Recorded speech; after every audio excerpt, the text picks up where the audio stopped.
Welcome, ladies and gentlemen, dear colleagues. It is my great honor to declare open the plenary sitting of the 109th session of the International Labour Conference and to welcome you all to the 2021 World of Work Summit, the theme of which, as you may know, is Global Action for a Human-Centered COVID-19 Recovery. In today's sitting, we will be honored by a series of addresses by high-level dignitaries, beginning His Holiness Pope Francis. Thereafter, 4 heads of states or government will also share their perspectives on the key issues facing the world of work. It is also my responsibility to inform you that as far as His Excellency President of Democratic Republic of Congo declaration will be available for our sitting of tomorrow. This will be followed, this declaration by the dignitaries will be followed by a conversation between the ILO Director General, Mr. Guy Ryder, the Secretary General of the International Organization of Employers, and the General Secretary of the International Trade Union Confederation. After this conversation, at around 2:30 p.m. Geneva time, we shall proceed with the presentation and adoption of the COVID Response Committee's outcome document and the noting of the 3rd report of the Credential Committees. So this is our program for this afternoon. And distinguished delegates, without further ado, I now give the floor to our Secretary General of the Conference, Mr. Guy Ryder, to introduce our first distinguished speaker of the day, His Holiness Pope Francis. You have the floor, dear Mr. Ryder. Muchas gracias, señor presidente. Delegados, hoy nos sentimos profundamente honrados con la participación de Su Santidad, el Papa Francisco, en nuestra cumbre sobre el mundo del trabajo.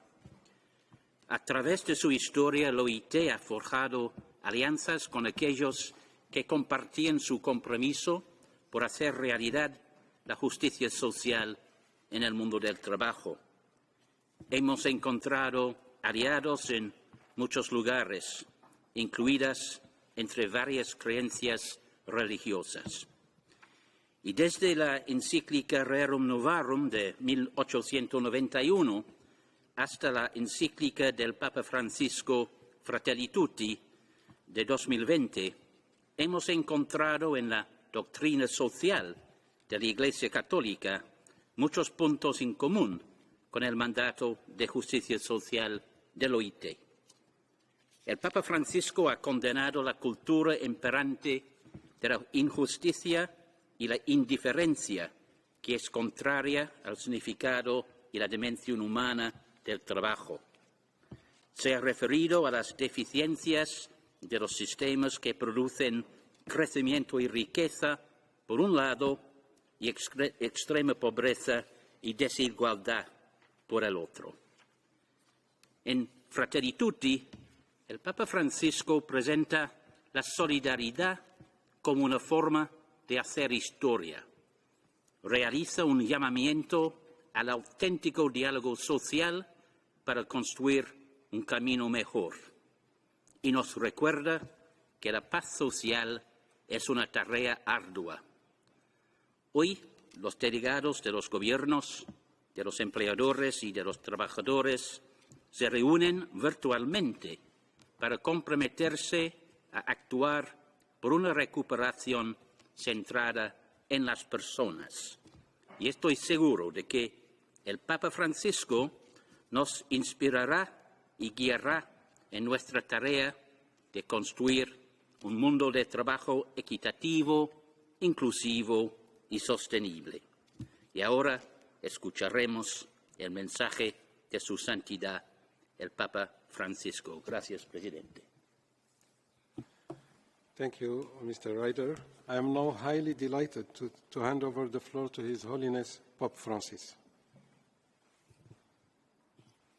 Señor Presidente de la Conferencia Internacional del Trabajo, estimados representantes de los gobiernos de las organizaciones de empleadores y de trabajadores, Agradezco al director general, señor Guy Ryder, quien tan amablemente me ha invitado a presentar este mensaje en la cumbre sobre el mundo del trabajo. Esta conferencia se convoca en un momento crucial de la historia social y económica, que presenta graves y amplios desafíos para el mundo entero. En los últimos meses, la Organización Internacional del Trabajo, a través de sus informes periódicos, ha realizado una labor encomiable dedicando especial atención a nuestros hermanos y hermanas más vulnerables. Durante la persistente crisis, deberíamos seguir ejerciendo un especial cuidado del bien común. Muchos de los trastornos posibles y previstos aún no se han manifestado. Por lo tanto, se requerirán decisiones cuidadosas. La disminución de las horas de trabajo en los últimos años se ha traducido tanto en pérdidas de empleo como en una reducción de la jornada laboral de los que conservan su trabajo.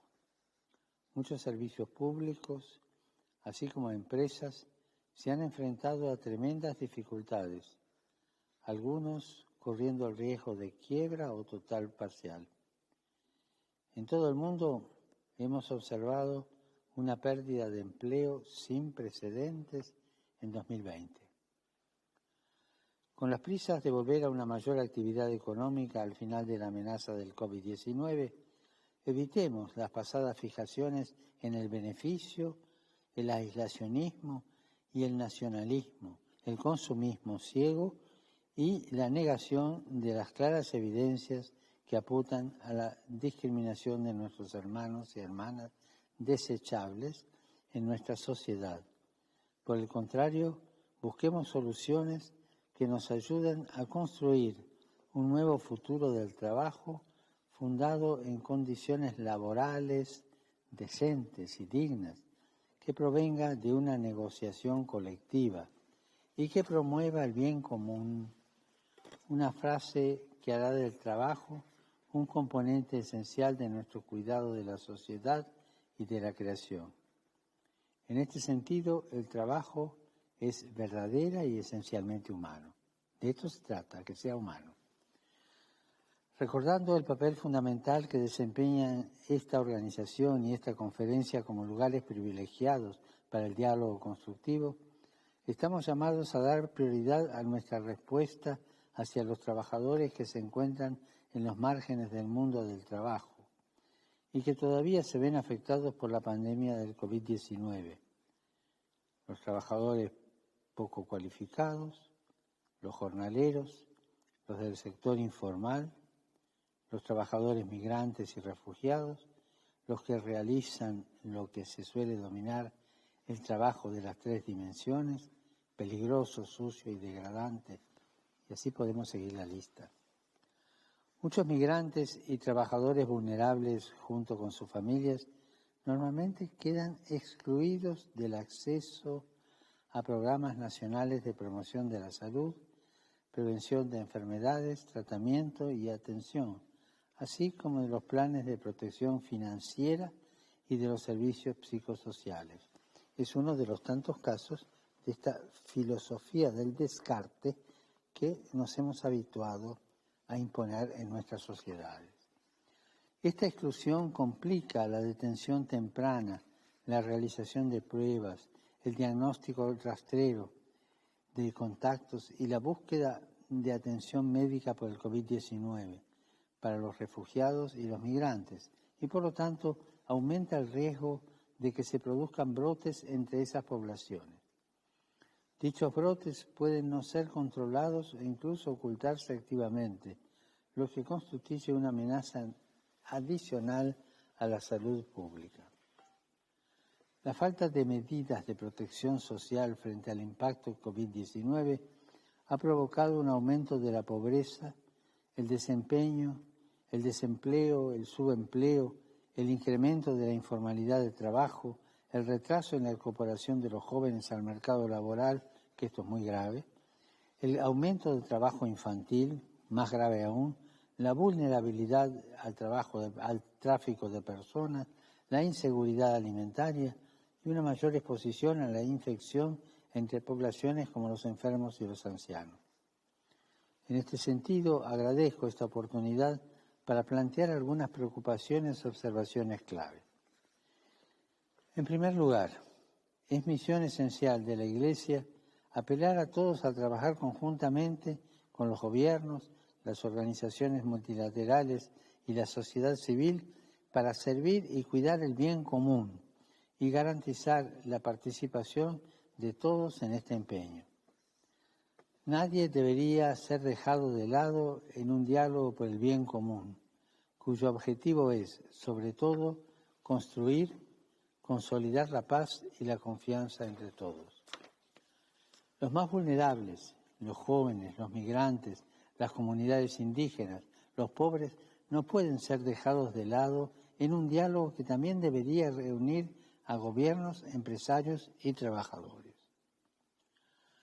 También es esencial que todas las confesiones y comunidades religiosas se comprometan juntas. La Iglesia tiene una larga experiencia en la participación en estos diálogos a través de sus comunidades locales, movimientos populares y organizaciones, y se ofrece al mundo como constructora de puentes para ayudar a crear las condiciones de este diálogo o, cuando sea apropiado, ayudar a facilitarlo.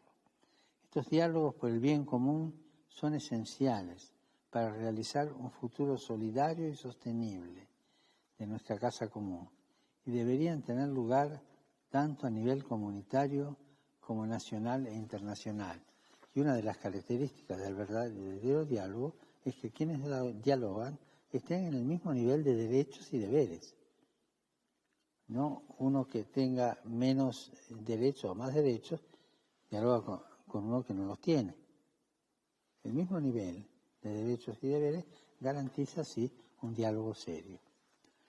En segundo lugar, también es esencial para la misión de la Iglesia garantizar que todos obtengan la protección que necesitan según sus vulnerabilidades: enfermedad, edad, discapacidades, desplazamiento, marginación o dependencia.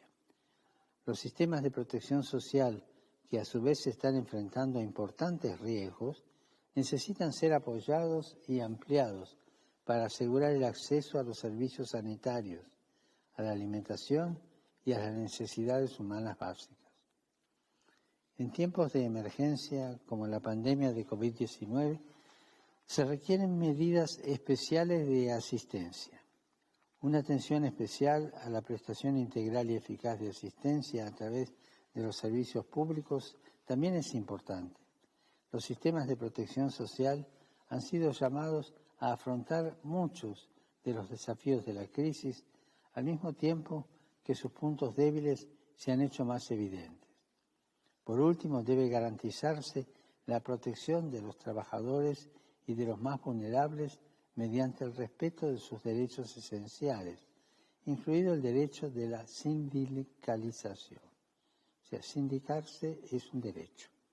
La crisis del COVID ya ha afectado a los más vulnerables y ellos no deberían verse afectados negativamente por las medidas para acelerar una recuperación que se centra únicamente en los marcadores económicos. O sea, aquí hace también falta una reforma del modo económico, una reforma a fondo de la economía. El modo de llevar adelante la economía tiene que ser diverso. También tiene que cambiar. En este momento de reflexión, en el que tratamos de modelar nuestra acción futura y de dar forma a una agenda internacional post-COVID-19, deberíamos prestar especial atención al peligro real de olvidar a los que han quedado atrás. Corren el riesgo de ser atacados por un virus peor aún del COVID-19, el de la indiferencia egoísta. O sea, una sociedad no puede progresar descartando. No puede progresar. Este virus se propaga al pensar que la vida es mejor si es mejor para mí y que todo estará bien si está bien para mí. Y así se comienza y se termina seleccionando a una persona en lugar de otra, descartando a los pobres sacrificando a los dejados atrás en el llamado altar de progreso. Y es toda una dinámica elitaria de constitución de nuevas élites a costa del descarte de mucha gente y de muchos pueblos. Mirando al futuro, es fundamental que la Iglesia y por tanto la acción de la Santa Sede con la Organización Internacional del Trabajo apoye medidas que corrijan situaciones injustas o incorrectas que afectan a las relaciones laborales, haciéndolas completamente subyugadas a la idea de exclusión o violando los derechos fundamentales de los trabajadores. Una amenaza la constituyen las teorías que consideran el beneficio y el consumo como elementos independientes o como variables autónomas de la vida económica, excluyendo a los trabajadores y determinando su desequilibrado estándar de vida. Hoy todo entra dentro del juego de la competitividad y de la ley del más fuerte, donde el poderoso se come al más débil. Como consecuencia de esta situación, grandes masas de la población se ven excluidas y marginadas, sin trabajo, sin horizontes, sin salida. La actual pandemia nos ha recordado que no hay diferencias ni fronteras entre los que sufren. Todos somos frágiles y al mismo tiempo todos de gran valor.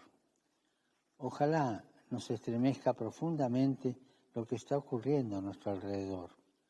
Ha llegado el momento de eliminar las desigualdades, de curar la injusticia que está minando la salud de toda la familia humana.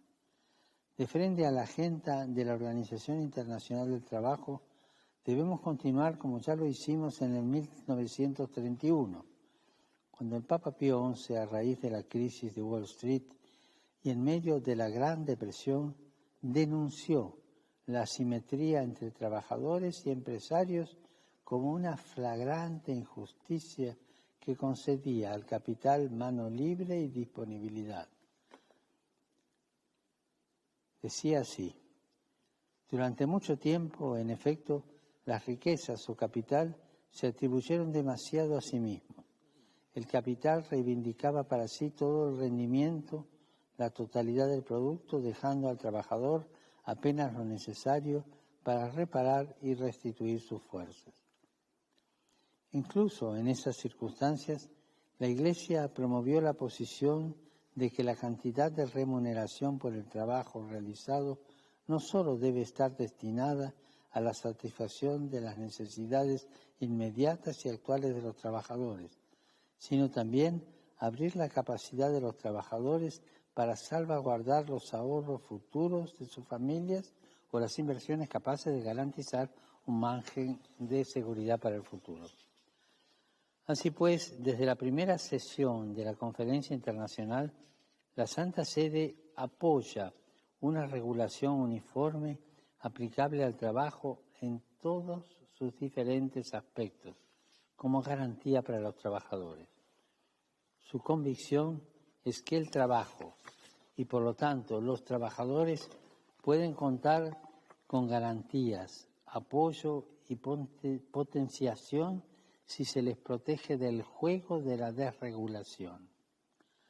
Además, las normas jurídicas deben ser orientadas hacia la expansión del empleo, el trabajo decente y los derechos y deberes de la persona humana.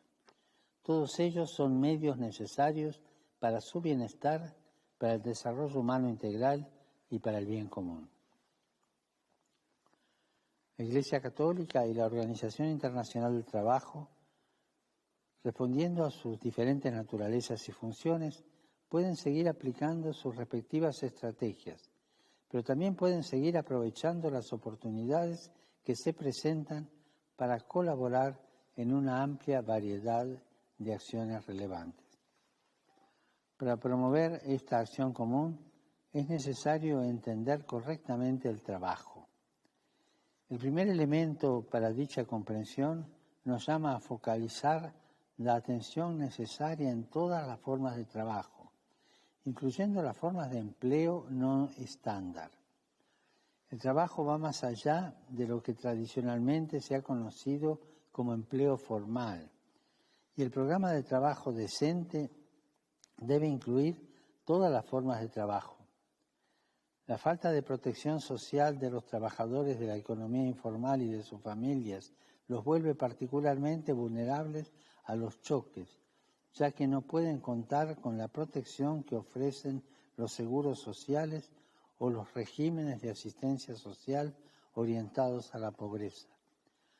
Las mujeres de la economía informal, incluidas las vendedoras ambulantes y las trabajadoras domésticas, sienten el impacto del COVID-19 bajo muchos aspectos, desde aislamiento hasta la exposición extrema al riesgo para la salud. Al no disponer de guarderías accesibles, los hijos de estas trabajadoras están expuestos a un mayor riesgo para la salud, ya que las mujeres tienen que llevarlos a los lugares de trabajo o los dejan sin protección en sus hogares.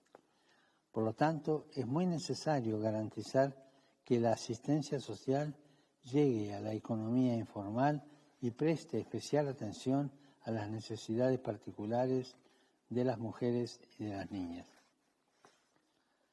La pandemia nos recuerda que muchas mujeres de todo el mundo siguen llorando por la libertad, la justicia y la igualdad entre todas las personas humanas.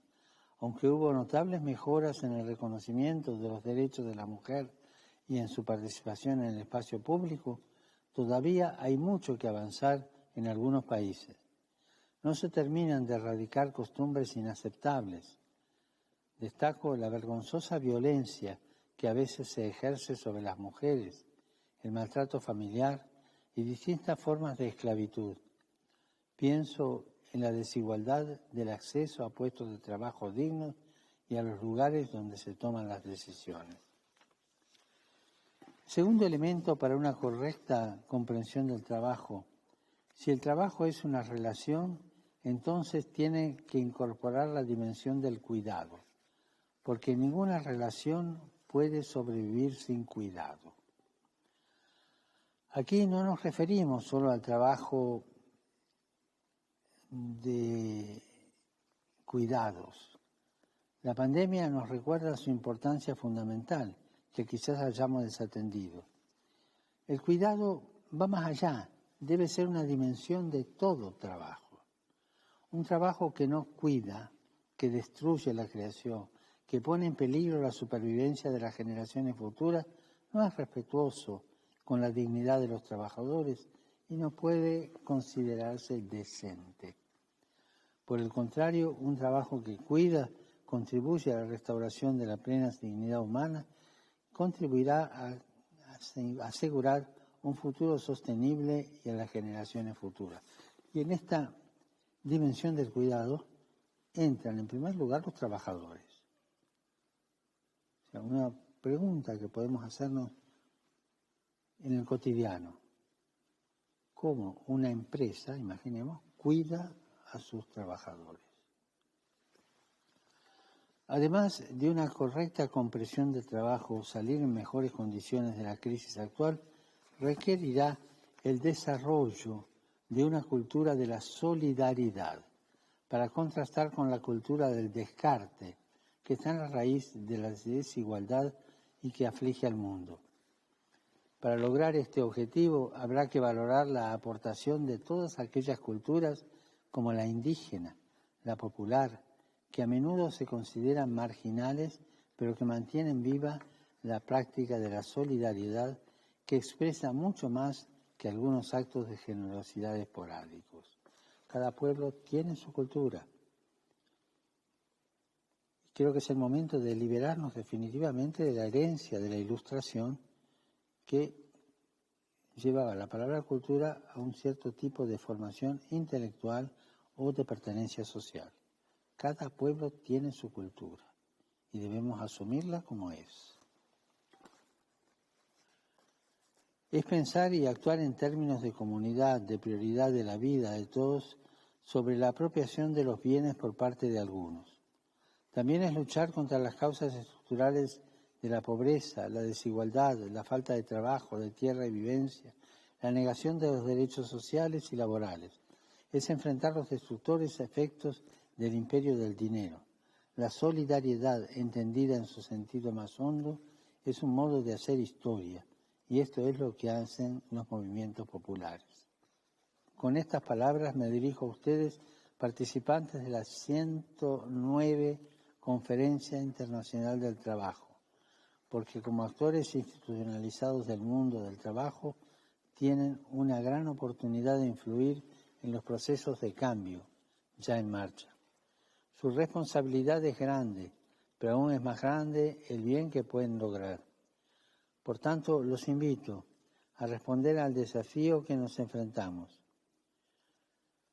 Los actores establecidos pueden contar con el legado de su historia, que sigue siendo un recurso de importancia fundamental, pero en esta fase histórica están llamados a permanecer abiertos al dinamismo de la sociedad y a promover la aparición e inclusión de actores menos tradicionales y más marginales, portadores de impulsos alternativos e innovadores. Pido a los dirigentes políticos y a quienes trabajan en los gobiernos que se inspiren siempre en esa forma de amor que es la caridad política. Un acto de caridad igualmente indispensable es el esfuerzo dirigido a organizar y estructurar la sociedad de modo que el prójimo no tenga que padecer la miseria.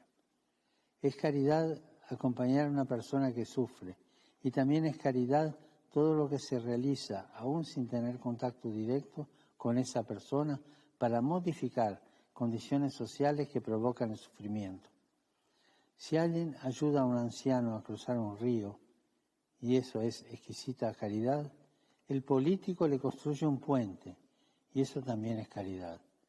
Si alguien ayuda a otro con comida, el político le crea una fuente de trabajo y ejercita un modo altísimo de la caridad que ennoblece su acción política.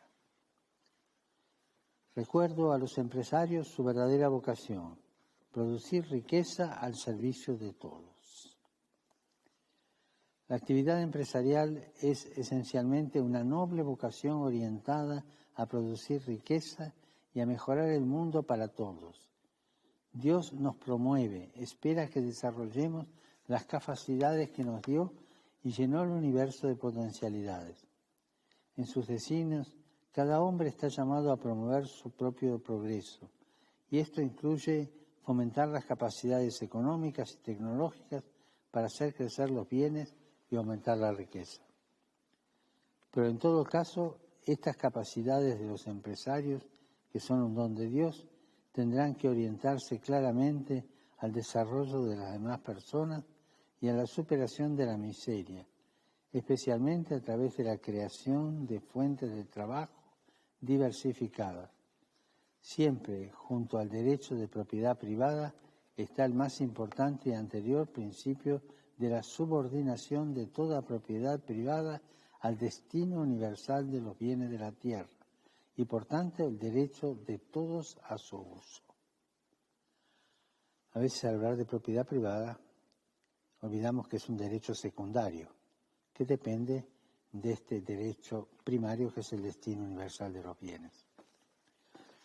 Invito a los sindicalistas y a los dirigentes de las asociaciones de trabajadores a que no se dejen encerrar en una camisa de fuerza, a que se enfoquen en las situaciones concretas de los barrios y de las comunidades en las que actúan, planteando al mismo tiempo cuestiones relacionadas con las políticas económicas más amplias y las macrorelaciones. También en esta fase histórica, el movimiento sindical enfrenta dos desafíos trascendentales. El primero es la profecía, y está relacionada con la propia naturaleza de los sindicatos, su vocación más genuina. Los sindicatos son una expresión del perfil profético de la sociedad. Los sindicatos nacen y renacen cada vez que, como los profetas bíblicos, dan voz a los que no la tienen, denuncian a los que venderían al pobre por un par de chancletas, como dice el profeta. desnudan a los poderosos que pisotean los derechos de los trabajadores más vulnerables, defienden la causa de los extranjeros, de los últimos y de los rechazados. Claro, cuando un sindicato se corrompe, ya esto no lo puede hacer. Y se transforma en un estatus de pseudopatrones, también distanciados del pueblo. El segundo desafío es la innovación. Los profetas son centinelas que vigilan desde su puesto de observación. También los sindicatos deben vigilar los muros de la ciudad del trabajo, como un guardia que vigila y protege a los que están dentro de la ciudad del trabajo, pero que también vigila y protege a los que están fuera de los muros. Los sindicatos no cumplen su función esencial de innovación social si vigilan solo a los jubilados. Esto debe hacerse, pero es la mitad de vuestro trabajo. Su vocación es también proteger a los que todavía no tienen derechos, a los que están excluidos del trabajo y que también están excluidos de los derechos y de la democracia. Estimados participantes en los procesos tripartitos de la Organización Internacional del Trabajo y de esta Conferencia Internacional del Trabajo, la Iglesia los apoya, camina a su lado. La Iglesia pone a disposición sus recursos, empezando por sus recursos espirituales y su doctrina social. La pandemia nos ha enseñado que todos estamos en el mismo barco y que solo juntos podremos salir de la crisis. Muchas gracias. I would like to warmly thank His Holiness for his word of wisdom and his important declaration honoring our gathering with deep and significant thoughts and observations. Dear colleagues, Your Excellencies, ladies and gentlemen, I'm requested to let you know that we need hopefully no more than 1 minute before resuming our summit just for technical reason. So please, we keep, of course, all together, waiting that such a technical issue is resolved.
Your Excellencies, dear colleagues, ladies and gentlemen, we now resume our summit of the work for these 109 sessions, and I again would like to give the floor to Mr. Ryder to introduce our next guest, His Excellency Mr. Moon Jae-in, President of the Republic of Korea.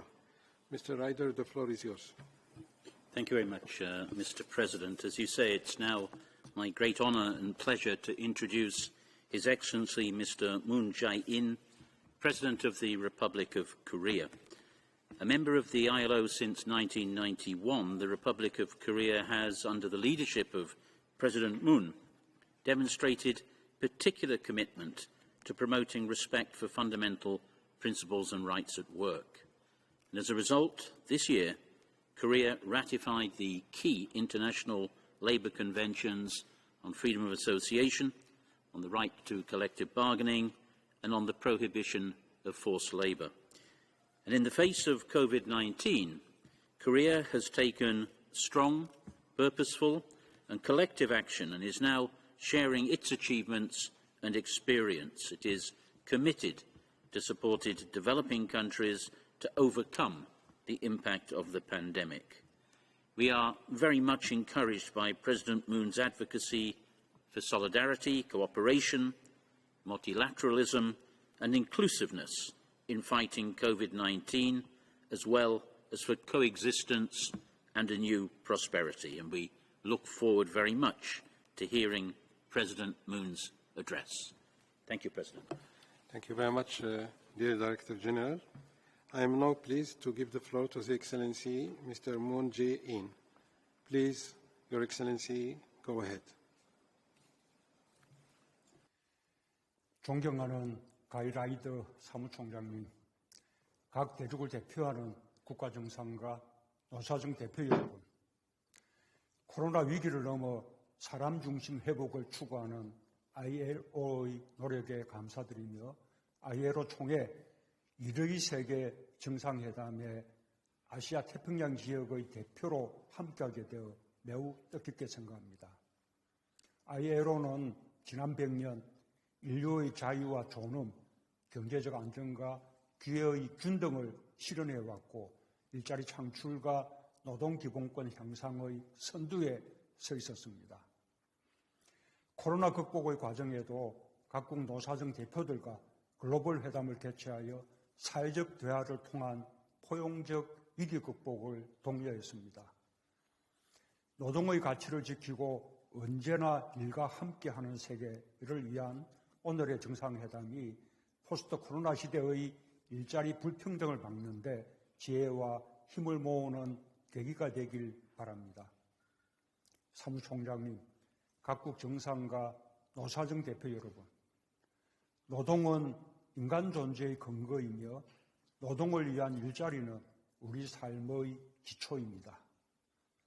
노동을 통해 우리는 사회 안에서 연결되고 자아를 실현하면서 인생의 보람과 의미를 찾습니다. 세계는 경제 발전을 통해 일자리의 양과 질을 높여왔습니다. 또한 노동자들은 투쟁을 통해 노동권과 노동의 가치를 향상시켜 왔습니다.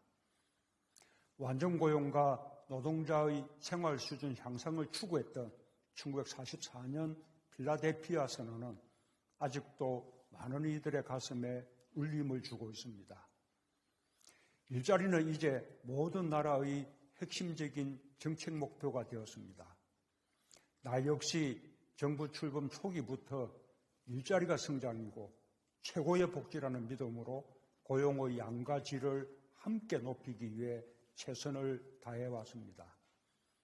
한국 정부는 각종 세제와 예산을 고용 중심으로 개편하는 것과 함께 장시간 노동시간을 개선하고 최저임금을 과감하게 인상하여 소득주도 성장을 포함하는 포용적 성장을 추구했습니다. 또한 사회적 대화를 통해 ILO 핵심 협약을 비준하고 비정규직의 정규직 전환과 노동시장 격차 해소, 나아가 노동 존중 사회를 향해 한 걸음씩 전진해 왔습니다. 그러나 지난해 감염병이 전 세계를 흔들었습니다. 무엇보다 노동과 일자리가 심각한 위기에 직면했습니다. 전 세계 1억 명이 넘는 노동자가 일자리를 잃었고 영업 제한과 근로시간 감소까지 고려하면 전일제 일자리가 2억 5천만 개 이상 사라졌습니다. 세계 금융위기 때보다 몇 배 큰 타격입니다. 문제는 고용위기가 취약계층에게 더 가혹하다는 것입니다. 노동시장에 처음 진입하는 청년층, 대면 서비스업 종사 비중이 높은 여성, 고용보호가 취약한 임시 일용직 노동자들의 일자리부터 먼저 충격을 받았습니다. 백신이 보급되면서 세계 경제가 회복되고 있지만 일자리 위기는 여전히 진행 중입니다. 경기에 후행하는 고용의 특성을 생각하면 노동시장의 어려움은 앞으로도 상당 기간 이어질지 모릅니다. ILO와 함께 모든 나라가 일자리를 지키며 사람 중심의 회복을 추구해야 할 때입니다. 사무총장님, 각국 정상과 노사정 대표 여러분, 우리는 하루빨리 코로나를 극복하고 일상을 회복해야 합니다. 그러나 한 사람, 한 기업, 한 나라의 회복에 그쳐서는 안 됩니다. 모든 사람, 모든 기업, 모든 나라가 골고루 함께 회복해야 일자리를 지키고 불평등이 커지는 것을 막을 수 있습니다. 대면 영업의 위축과 일자리 상실, 소득 감소, 불평등과 같이 코로나가 초래한 경제적 문제들을 해결하기 위해 포용적인 일자리 회복을 이루어야 합니다. 이미 시작되고 있는 일자리의 대변화로부터 노동자들을 보호하는 것도 매우 중요합니다. 그것이 ILO가 추구하는 사람 중심 회복입니다. 그러한 회복이어야만 지속 가능하며 복원력 높은 회복이 될 수 있습니다. 어느 한 경제 주체의 힘만으로는 이뤄낼 수 없습니다. 시장 기능에 맡겨서는 풀 수 없는 과제입니다. 모두를 위한 양질의 일자리 창출을 위해 노사정이 사회적 대화를 통해 힘을 모으기로 했던 ILO 100주년 선언의 실천이 절실한 시점입니다. 한국은 코로나 위기를 먼저 겪었지만 국민들이 스스로 방역의 주체가 되어주었고 연대와 협력의 힘으로 이웃을 배려하며 방역 속에서 일상을 지켜낼 수 있었습니다. 한국은 일자리 극복을 위해서도 연대와 협력, 나눔과 포용의 길을 선택했습니다. 코로나로 인해 경제와 고용이 급격히 위축되던 지난해 7월 한국의 노사 대표들은 인력 조정 대신 휴직과 노동시간 단축에 합의하여 일자리를 지켜낼 수 있었습니다. 한국은 그동안 노사와 지역주민, 지자체가 양보하고 협력해 새로운 일자리를 만드는 상생형 지역 일자리 모델을 꾸준히 확산해 왔습니다.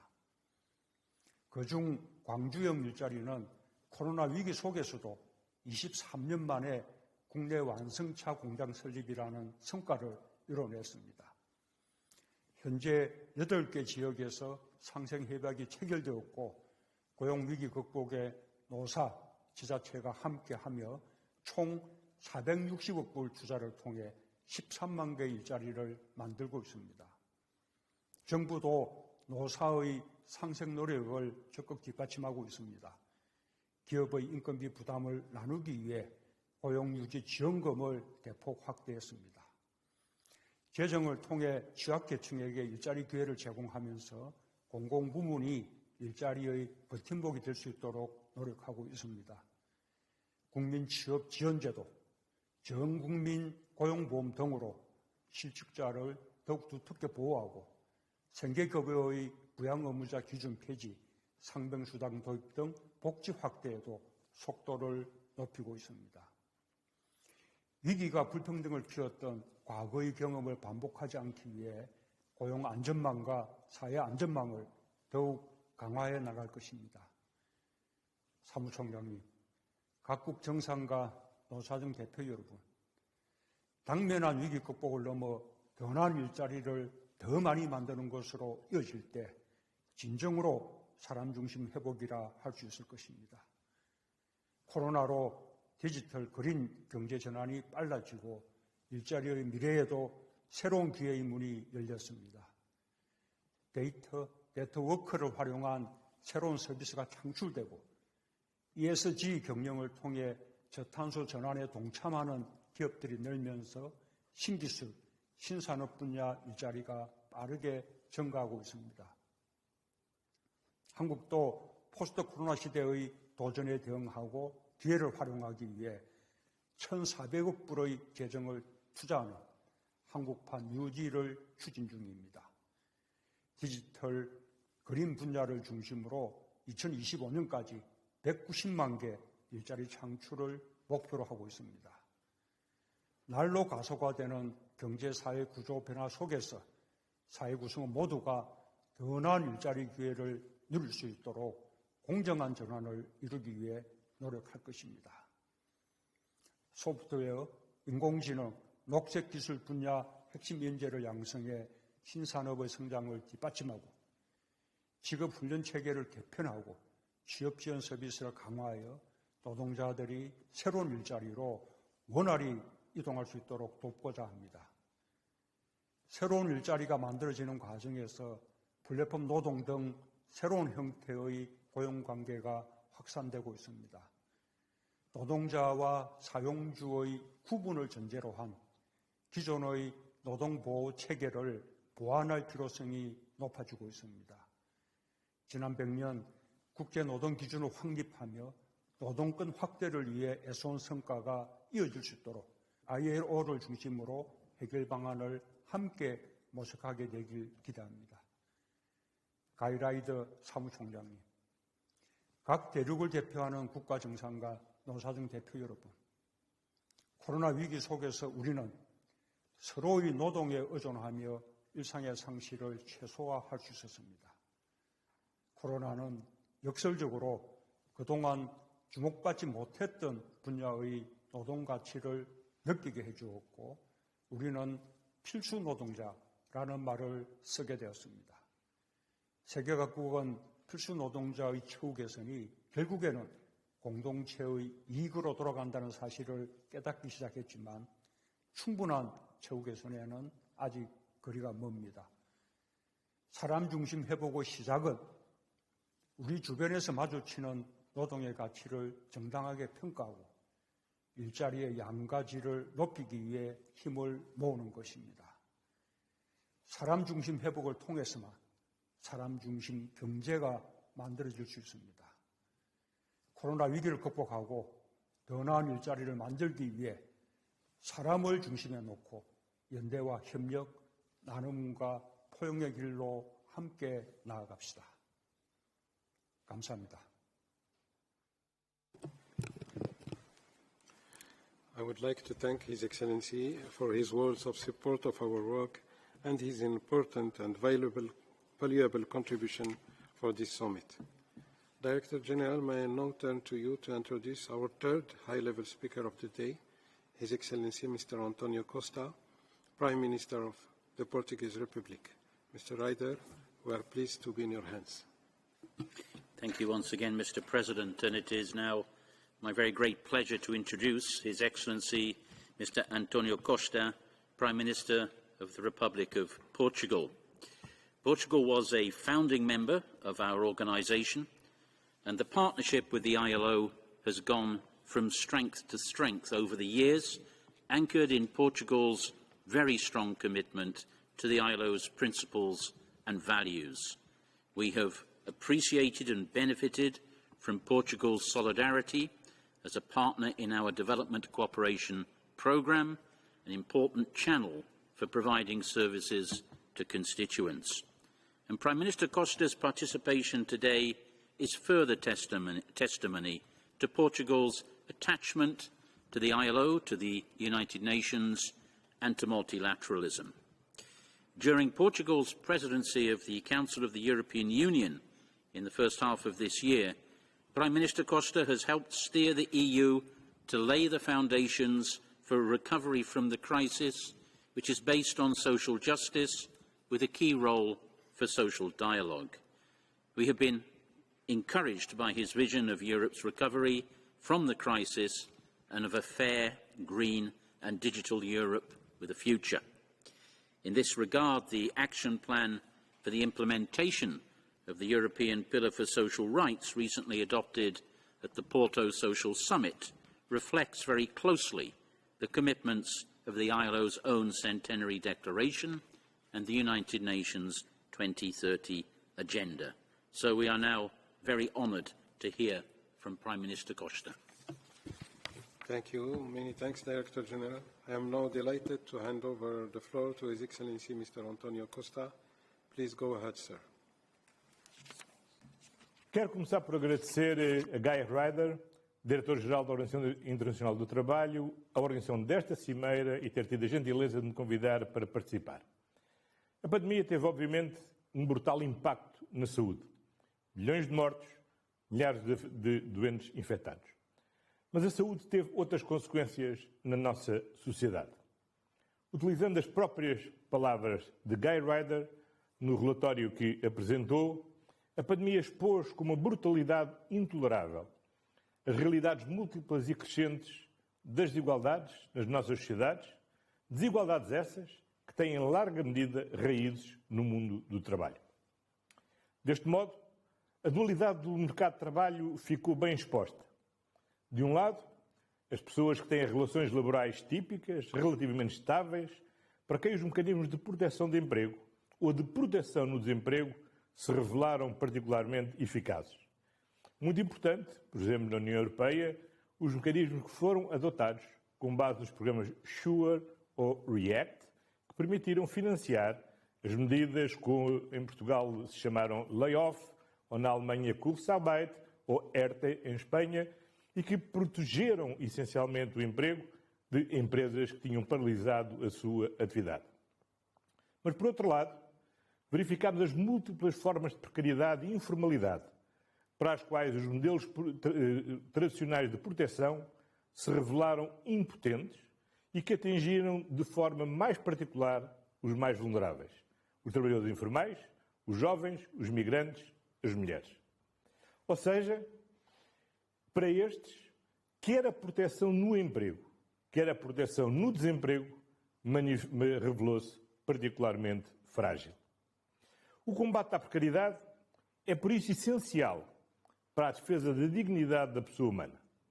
Mas é também essencial para a resiliência da própria sociedade. Porque quando nós olhamos para a história e das pessoas infectadas e para os inquéritos epidemiológicos que foram sendo realizados, nós verificamos como são precisamente estas pessoas mais desprotegidas. Muitas delas estiveram na primeira linha dos serviços essenciais, aquelas que mais duramente foram atingidas também pelos efeitos da pandemia na sua saúde. A regulação do trabalho temporário é, por isso, absolutamente central e tem que ser um tema da agenda do trabalho digno e com direitos nos próximos tempos.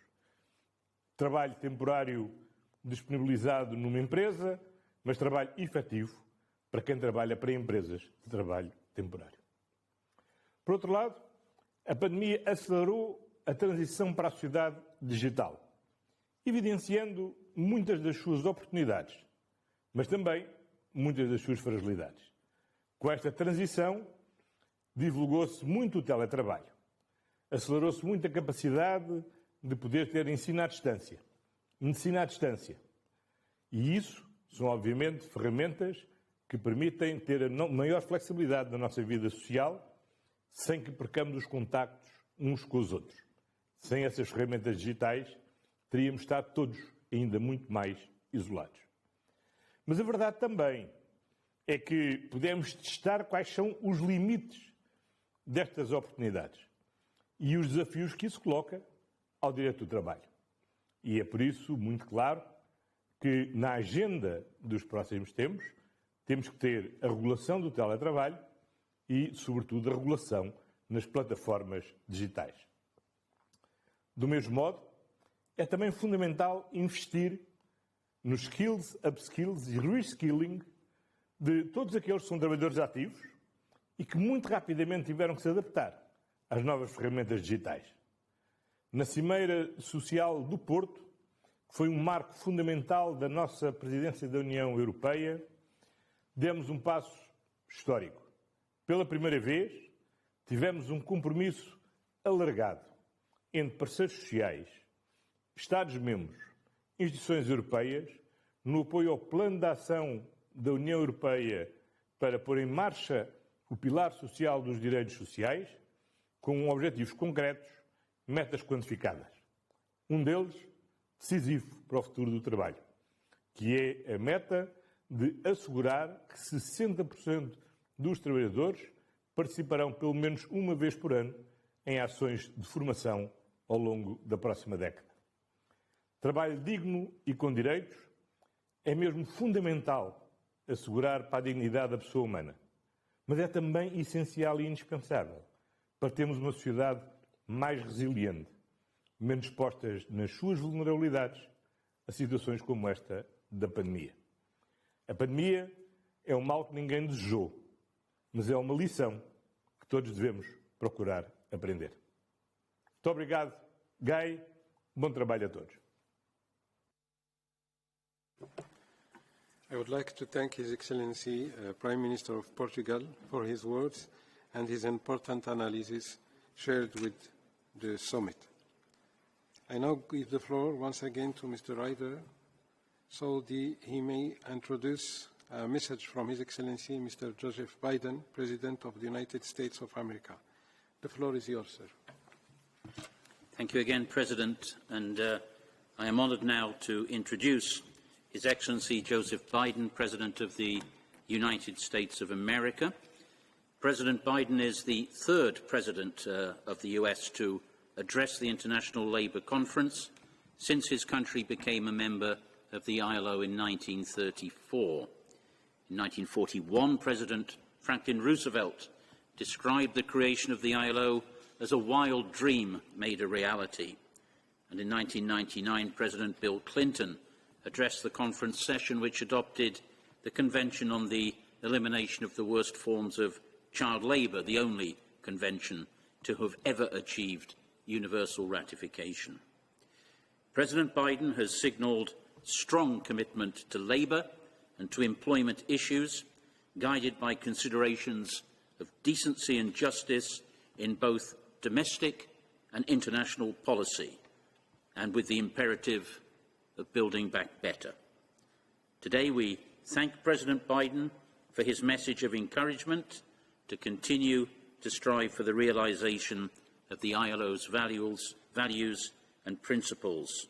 We appreciate his commitment to the ILO and for his taking the time to deliver this message of support that offers a very firm foundation for a reinforced and invigorated partnership. We will now hear President Biden's message. Thank you, President. Many thanks, Mr. Secretary General. Many thanks, Your Excellency, Mr. Secretary General. I now hand over the floor to His Excellency, Mr. Joseph Biden, President of the United States of America, to deliver his message. The floor is yours, sir. Hi, everyone. I want to thank the International Labor Organization for everything you do, just as it did when this organization was founded a century ago. Democracy faces another test now. The autocrats of the world believe democracy can't compete in the 21st century. They became emboldened, and now they're coming after the rights of workers and the international labor standards that have long identified the ILO. They're betting we can't come through for working people, but they're wrong. As we emerge from this pandemic that has exacerbated inequity and put even greater strain on working families, we have to prove that democracy can deliver. And we do that by empowering workers, raising wages, standing up for union rights, holding bad actors everywhere accountable when they subject their citizens to forced labor or child labor, even as they seek positions of global leadership, and centering workers in our trade policy, and building economies that bring everyone along. Look, autocrats can't build the strong, inclusive economies we all seek. They won't. And they won't win the future as a consequence. Democracies will. And America stands with you as we work to deliver good jobs with dignity and a strong, equitable economy. Thank you for what you're doing. I would like to thank His Excellency, President of the United States, for his message of encouragement and his participation to this summit. So, we have reached, the end of this high-level exchange for our summit of 2021.